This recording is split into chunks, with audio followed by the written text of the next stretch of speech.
into the Walmart on 7 Mile in Middlebelt. I have been laboring in your back room for over a year now, and I'm beginning to question if the 40 hours I invest in you every week is worth it. Every day.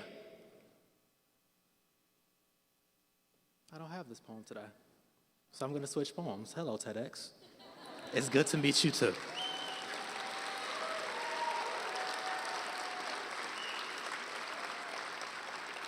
And that lesson, folks, goes to show that we are all human. Not my speech, but yeah. Tell them I found the Lord in this microphone and I loved him. I loved him fiercely.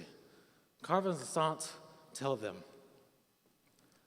Tell them I thought I found God in these words, but instead found an imposter, dressed in an iron vest and arrows, pulled into the curve of a bow aimed to war with my heart. Tell them the only reason I never backed down is in fear of the rigid alleys that any other path would rape me in, with rules knotted like nooses that only exist as long as our dirty blue collars follow them off of a white-collar cliff. Tell the people picketing that cliff, still wearing their colors proudly, that I tore my collar off, committed it to memory, built a plateau with the remaining fabric so that I will be recognized as an ancestor who left the platform to build upon.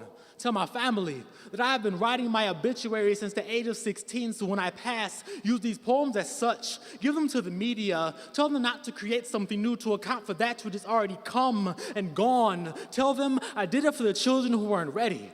Tell them if there are more than just children being left behind, if there is a mother in every abdomen trying to beat her way out of a cave, if there's a brother on every tongue trying to make arms out of teeth to account for the grandmother still stitching together every backbone, tell them every man is a third world country family looking for someone to provide for them and that I knew where to find their provider, that I led them there, that I lost friends and family and flesh along the way, but I wouldn't go back for those things even if the entire universe was calling my name. Tell them I hated the pain but loved showing my people away from it. Compare me to Moses, the way my pen parted seas. Make me sound like Harriet, the way I kept going back for more souls. Tell them I had enough tears locked inside to sink Noah's Ark that you could feel the waves of the flood crashing in my feet, that you could hear its strength ricochet off my tongue. In my presence there was either silence or roaring, and no one could ever tell which was worse. Tell them I treated knowledge like an unfaithful lover, that some things are better left unknown. Tell them I believe love is like a river in the desert,